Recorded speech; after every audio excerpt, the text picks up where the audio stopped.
Pronto. Irmãos, nós acabamos de ler o Evangelho de João, capítulo 17, do versículo 1 até o versículo 5, e lemos o capítulo 14, os versos 14, 15, os versículos 15, 16, 17 e 18. Dentro desses versículos, nós conseguimos identificar quantas pessoas aqui? 3 pessoas, né? Capítulo 17, o próprio Jesus diz que Ele entrega o seu espírito, a sua alma, entrega o seu ministério, tudo que Ele realizou nas mãos do Pai, e Ele pede ao Pai que o glorifique como uma vez Ele já foi glorificado desde o início, desde o princípio, né? Então, eu escolhi esses textos aqui para nós iniciarmos nessa aula, porque nós vamos encerrar hoje o assunto que nós começamos na aula passada, sobre a Trindade. E esse texto aqui é um texto que o unicismo tem muita dificuldade em explicá-lo segundo a sua visão. Porque você imagina Jesus dizendo assim, quando ele está orando, ele diz assim, olha, Pai, é chegado a hora, glorifica o teu filho. Não tem como ele falar com ele mesmo, senão ele diria, olha, eu falo comigo mesmo agora, então me glorifica. Não tem como. Ele não está se olhando no espelho e falando de forma como se ele apontasse para a sua imagem e a sua imagem refletisse. Não existe isso. Ele diretamente aqui, ele está falando para uma pessoa, pedindo para que essa pessoa o abençoe, o honre, complete a obra que começou. E no capítulo 14, ele também está fazendo uma promessa. Ele está deixando os seus discípulos confortados, porque ele vai. Mas ele diz, olha, vocês não vão ficar órfãos. O último versículo que nós lemos fala exatamente essa, vocês não vão ficar órfãos. Eu enviarei outro. Vocês prestem atenção a esse outro, porque no português parece um substantivo muito simples. Outro, eu vou, mas outra pessoa, o Elias vem. Não é simplesmente isso que Jesus está dizendo. Jesus está dizendo que vem um outro, esse substantivo no grego, quer dizer que é outro semelhante na mesma essência, a tal ponto que não há divisão de natureza, não há divergência, a palavra melhor do que divisão é essa, divergência de natureza. O que vem, esse outro que vem, tem a mesma substância, a mesma natureza, a mesma essência. É como se dissesse que é outro que é o que está escrito em Colossenses, que está, toda a plenitude também está nesse. Então, eu escolhi esse texto aqui para que nós relembrássemos o que nós vimos na aula passada, de forma bem rápida, que a aula de hoje é bem longa. Eu quero ver se a gente começa a falar pelo menos da doutrina do pecado, tá certo? Mas, relembrando aqui que nós vimos na aula passada, Elias, mostra um pouquinho ali. Nós falamos o que é doutrina, o conjunto de princípios que servem para a base do cristianismo.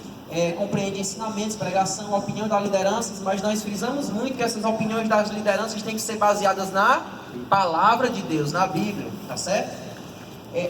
Esse primeiro slide aí, até para o pessoal das congregações, ele não está na apostila. Hoje eu já coloquei no grupo esse slide aqui, então você só fica atento, porque provavelmente em avaliação a gente pergunte o que é doutrina, que é algo importante a gente dominar, pelo menos ter uma noção do que se trata de doutrina.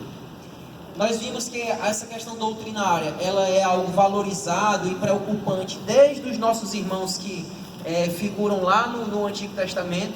Eles sempre fizeram questão de ensinar a geração que vivia junto com eles, a geração futura que estava ali vindo, passar o conteúdo doutrinário, os ensinamentos que eles receberam do próprio Deus. Nós vimos que no Antigo Testamento essa preocupação ela continua pertinente. Deixa eu seguir aqui. Aí nós já entramos na primeira doutrina que a apostila ela nos propõe, que é do Deus triuno, a Trindade, tá certo? Nós cremos, professamos e ensinamos. Irmãos, é engraçado que essa questão aqui do credo, né?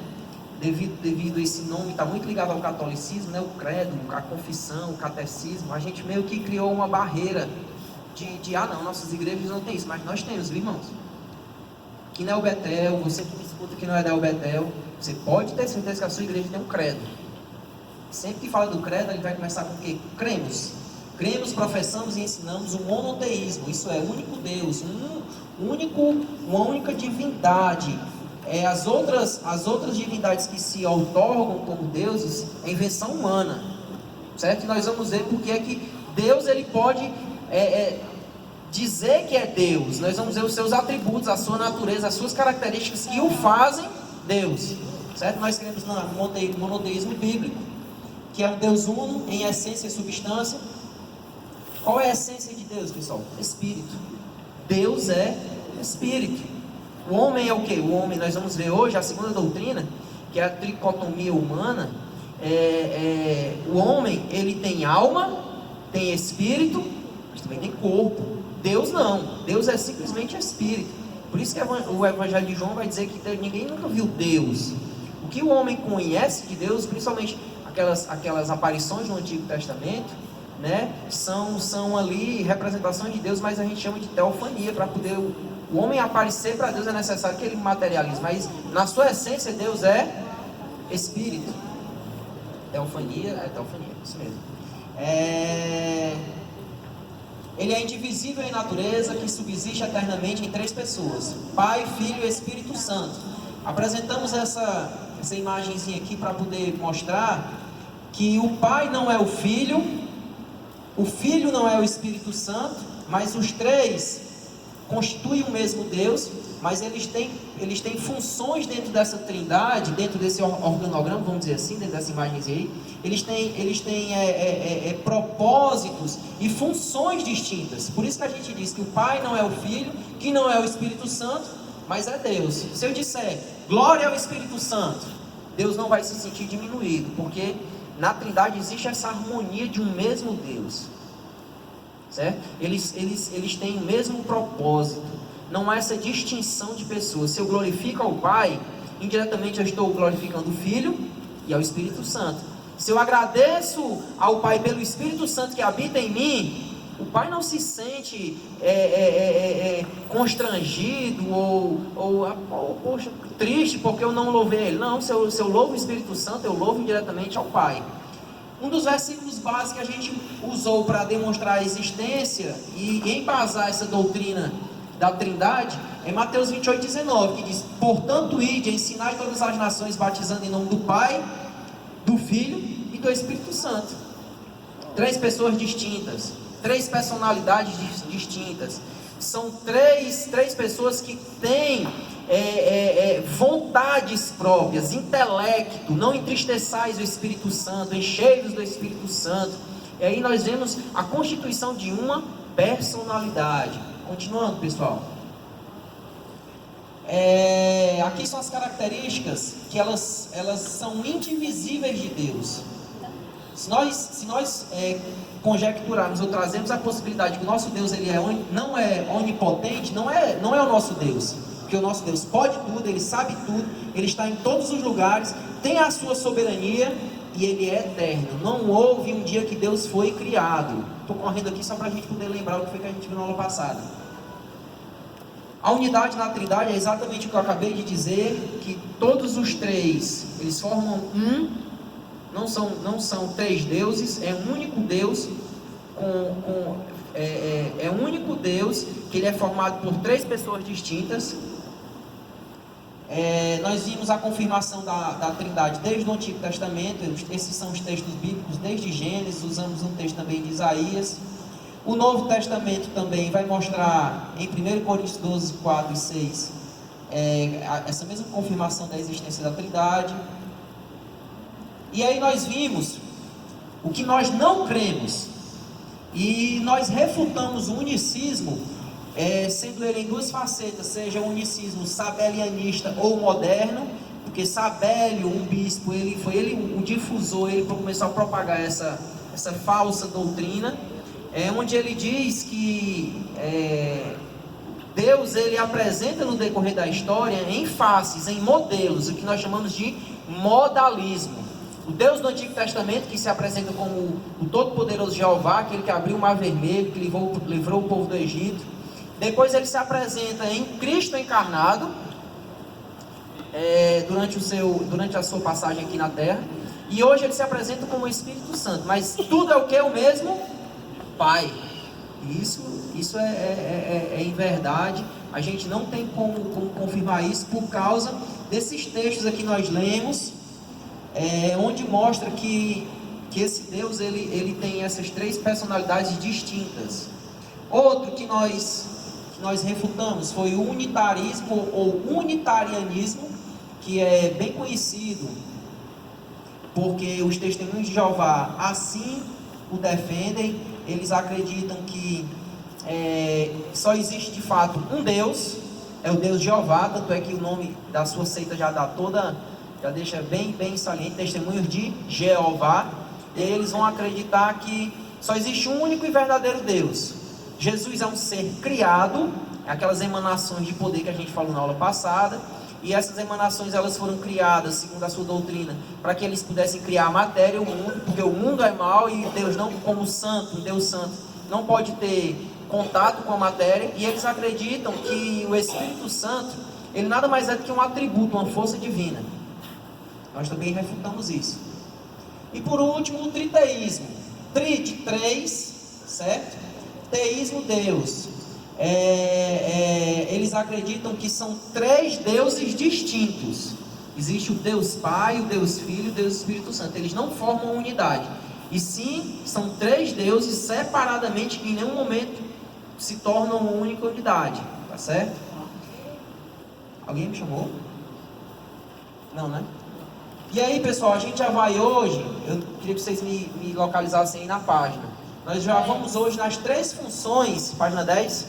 Aí nós já vamos hoje para a segunda aula,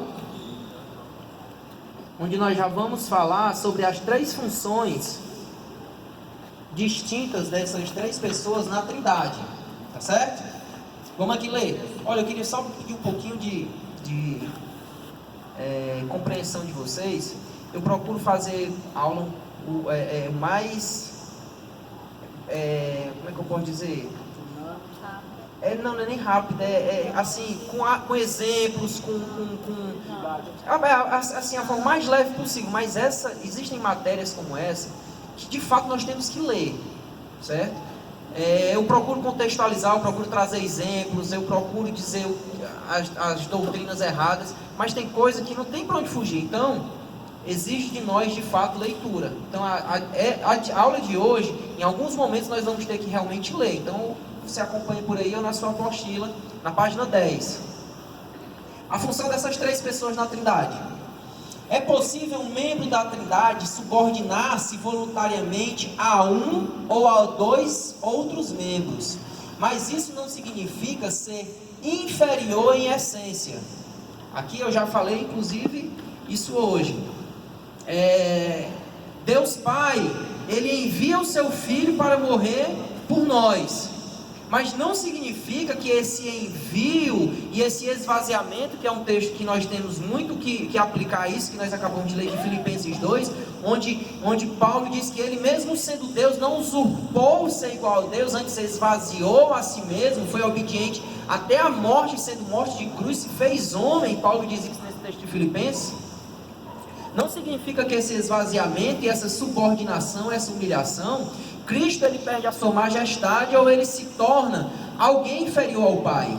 Pelo contrário, ele mostra, ele se dá por exemplo a nós. Ele se faz exemplo.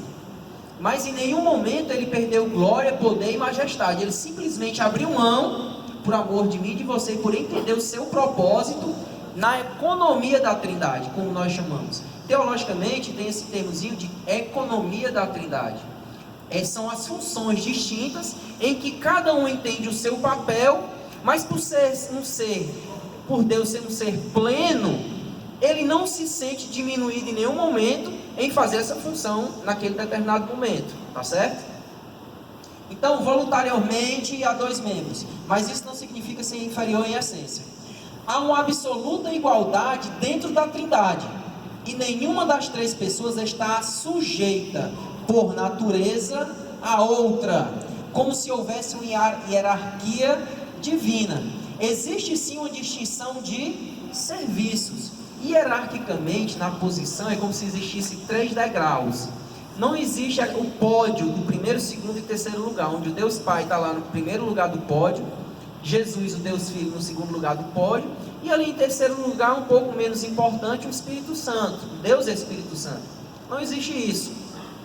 Eles se organizam, eles se relacionam, eles entendem que os três formam um em essência, em atributo, em divindade, em deidade, em eternidade, em poder, em tudo. Mas por aquele momento, eles em algum momento se sujeitam. Por que eu digo em algum momento? Porque Deus é eterno. Deus é eterno. Para você ter ideia, para que o homem exista, Deus teve que criar, para começar, tempo e espaço. Porque Deus é. Deus ele já conhece a consumação dos tempos. O que há de acontecer já está consumado. Certo? Por isso que diz assim, que à frente de Jesus, aos pés de Jesus, todo joelho se dobra. Nós sabemos que existem pessoas hoje que com seu coração duro não reconhecem Deus, não reconhece Jesus como Deus, não reconhece o sacrifício de Cristo como Deus. Mas por que é que no Evangelho diz que a Jesus todo ele se dobra? Porque Deus já contempla que no final não tem bom. Ou você se dobra por amor, por reconhecer que Ele de fato é Deus, ou você se dobra por justiça. Quando Ele aparecer não mais com amor, quando Ele não se manifestar mais por graça, por amor, por bondade, mas sim com juízo. Sabe aquela coisa para a gente entender, sabe aquela coisa do manda quem pode, obedece quem tem juízo? Vai chegar um momento que Deus vai se apresentar e dizer: ei meu filho, eu sou Deus, quem manda nessa bagaça aqui sou eu. E o que o cara vai poder fazer é simplesmente se dobrar diante do seu poderio. Então, por Deus contemplar os dias e a consumação, eu já falei isso algumas vezes aqui, para que a gente não caia no erro de uma ideia de um pensador chamado Manique, que foi um maniqueísmo, onde ele entende que o bem e o mal estão sempre se opondo um ao outro, guerreando. E aí às vezes a gente está em meio a orações em que a gente diz assim: Senhor, que a tua força prevaleça, porque o diabo tem prevalecido. Não, irmão, o diabo não tem prevalecido, não. O que acontece é que Deus tem permitido em algum momento ele avançar, devido à iniquidade, para nos ensinar, para mostrar ao homem que se ele peca e se ele se distancia de Deus, a consequência é pesada. Mas na hora que Deus fizer simplesmente assim, ó, não precisa nem ele assoprar não, basta ele fazer assim, ó. O diabo recua, ele perde, ele simplesmente... Porque o diabo não vai medir força com Deus não, meu amigo. Vai uma criança medir forças com um homem já formado? Não tem como. E essa proporção ainda é pouco diante de Deus e o mal. Tá certo? Então vamos seguindo aqui. O que existe sim é uma distinção de serviço. Tá bom? Continuando essa função das três pessoas da Trindade. Dividindo aqui, ele traz uma divisão, eu organizei dessa forma. Eu acho que no texto de vocês não está dividido assim, mas eu coloquei assim para ficar mais fácil a explanação aqui da aula. O Pai, pessoal, Deus Pai, ele possui, ou possuía, mas possui a mesma essência divina das demais pessoas da Trindade. O Filho é gerado do Pai, e o Espírito Santo procede do Pai e do Filho. Isso daqui, pessoal, é em meio à obra da salvação, tá certo? Deus Pai planeja, envia o seu Filho para morrer por nós na cruz do Calvário. Aí quando Cristo ele cumpre o seu propósito, e ele aqui já, pegando o texto que a gente leu de João 17, ele diz: olha, Pai, eu entrego os teus filhos em tuas mãos, e eu te peço que tu me glorifique a mim como eu estou te glorificando, e que tu devolvas a mim, me honre, como um dia desde a eternidade eu fui glorificado, desde o princípio. Certo? Então Deus envia o Filho cumpre o propósito de morrer pela humanidade, retorna ao Pai, mas ele deixa no capítulo 14 de João uma promessa, em que ele não deixaria órfão aquele que ama e aceitou a Jesus. Ele mandaria outro na mesma essência, outro na mesma natureza, outro que não tem distinção em soberania, em amor, em igualdade, em poder, em eternidade, para nos consolar. Entenda esse consolar como simplesmente, não simplesmente aquele cara que vem embaixo do seu ombro: não chore aqui, vem cá. Não, ele é nosso advogado, ele é nosso ajudador, ele é nosso consolador. É Ele que nos ajuda a vencer no processo de santificação. É Ele que está lá nos alertando, convencendo da prática do pecado, da justiça e do juízo. A função do Espírito Santo, nós vamos já ver que compreende tudo isso. É o Paracleto, tá bom? Continuando aqui. E aí ele já começa a função dessas três pessoas da Trindade, e ele já faz a divisão aqui do Pai. Que página nós estamos? 12? Página 12. É isso? Página 11 ainda. Falei isso tudinho, só não deu uma página. Estava na 10 nesse instante. Hã? Essa daqui é na 13? É porque é o seguinte, pessoal, até aqui, ó. Vocês, tem alguns momentos que é página 11, outros é página 12, porque ora ele começa falando de Deus Pai, daqui a pouco vai para Deus Filho, aí volta para Deus Pai, não, eu organizei logo Deus Pai, depois Deus Filho, depois Deus Espírito Santo. Mas está em torno disso aí, página 11, 12, 13, para vocês irem se localizando aí na apostila. Deus Pai. O Pai já é identificado como Deus com abundante frequência nas Escrituras, pessoal. Esse é Jó ou é João? Pelo amor de Deus, eu não sei. Eu acho que é Jó. Porque a este Pai Deus o selou. João, né? É João? É João, né? Porque tem alguns textos que eu coloquei que é Jó, eu não sei agora assim. João 6,27, Gálatas 1, do 1 ao 3, e por Deus Pai, da parte de Deus Pai, ele sempre vai remeter ao Deus Pai, nesses textos aqui que nós colocamos. O Pai possui a mesma essência divina das demais pessoas da Trindade. Deus Pai ainda. Paternidade é o papel da primeira pessoa da Trindade. O Pai proclamou as palavras criadoras e o Filho executou-as. O Pai planejou a redenção e o Filho, ao ser enviado ao mundo, realizou-a. Quando o Filho retornou ao céu, o Espírito Santo foi enviado pelo Pai e pelo Filho para ser o Consolador e ensinador. Então, pessoal, o Deus Pai, eu acho que é o mais, é o que, assim, existe menos divergência em provar a sua existência e o seu papel dentro da Trindade. Mas aqui a gente já vai para o Filho e para o Espírito Santo, porque aí começam a pegar um pouquinho os pontos contraditórios entre as seitas que querem desfazer a pessoa de Cristo e negar a pessoa do Espírito Santo também como uma pessoa da Trindade. Deus Filho. O Senhor Jesus Cristo é, desde a eternidade, o único Filho de Deus e possui a mesma natureza do Pai, como afirmam os credos, consubstancial com o Pai. Isso é, pessoal, possui a mesma substância, os mesmos atributos. A gente não vai cansar de falar isso aqui. Os mesmos atributos que são pertencentes ao Deus Pai, o Deus Filho pertence a todos. O que nós vamos ver em alguns momentos, e daqui a pouco a gente vai pegar um texto, é que quando Cristo encarna, vem fazer os fariseus, os escribas, os saduceus, eles vêm fazer algumas perguntas para testá-lo. Senhor, qual dia será a consumação dos séculos? Né? O jovem rico chega e diz, Jesus, eu vejo que tu és bom. E aí, a um momento, eles não, bom, só o Pai. Só Deus, o Pai. Mas a gente vai ver que ali ele está assumindo o seu caráter plenamente de homem. Não é que ele não sabia o dia da consumação dos séculos, nem que ele não fosse bom como o Pai. Mas é porque ali nós vamos ver que eram pelo Senhor Jesus conhecer o propósito daquelas perguntas capciosas para derrubar a sua autoridade, ele responde daquela forma. Mas ele é consubstancial com o Pai, ele tem a mesma natureza desde sempre. João 10,30 diz, eu e o Pai somos um. Quando Jesus está lá se mostrando como um bom pastor, ele, no versículo 30, ele diz que nós somos um. Ele é a segunda pessoa da Trindade, que foi enviado pelo Pai ao mundo. Ensinamos que o Filho se fez carne, possuindo agora as duas naturezas, a divina e a humana, sendo verdadeiro Deus e verdadeiro homem. Relembrando aqui o nosso módulo de Hebreus. Aí, cara, se Deus Se Jesus é Deus, para que Ele encarnou? Para que eu não entendo isso?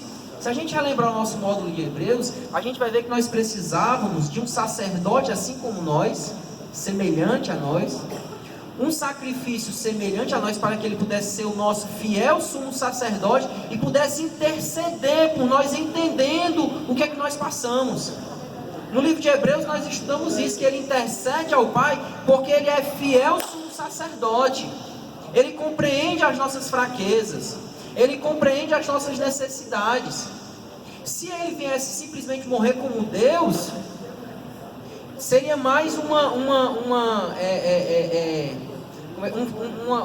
mais um teatro do que de fato um sacrifício.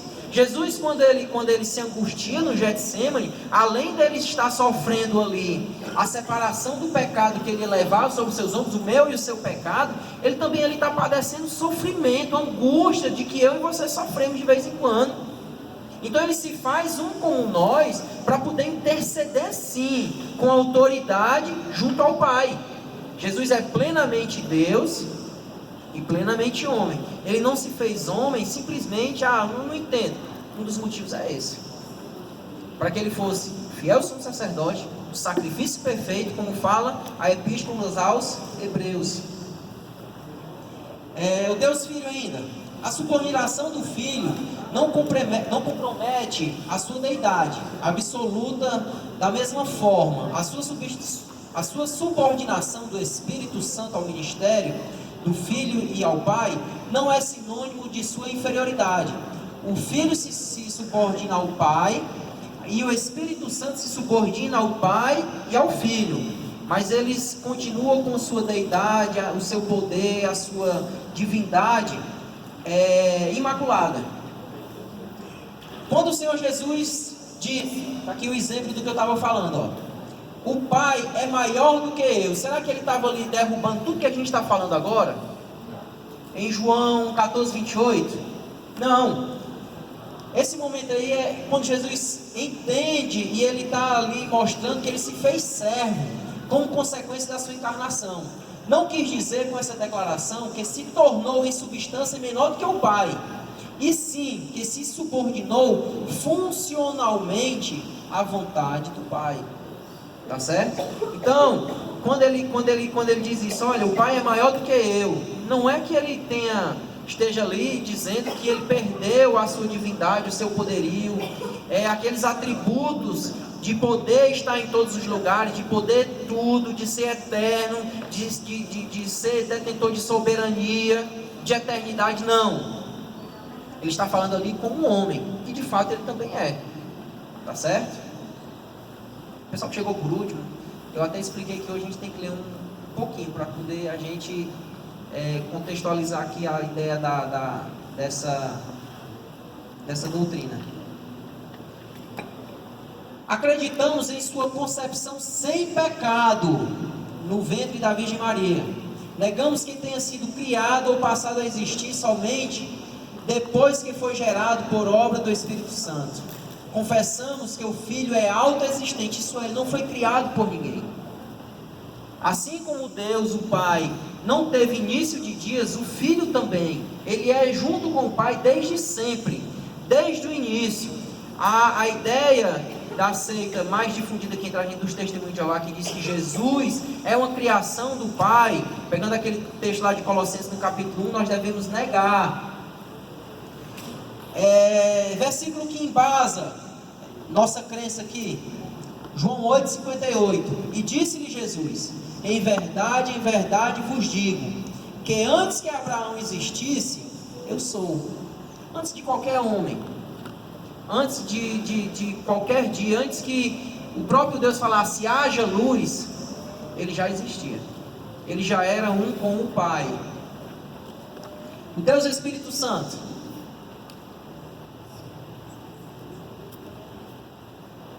Deus Espírito Santo possui a mesma essência do Deus Pai e do Deus Filho. Ele é a terceira pessoa da Trindade, que foi enviado ao mundo pelo Pai e pelo Filho. Ele é o Espírito que provém de Deus, como diz em 1 Coríntios 2,12, e penetra até as profundezas de Deus.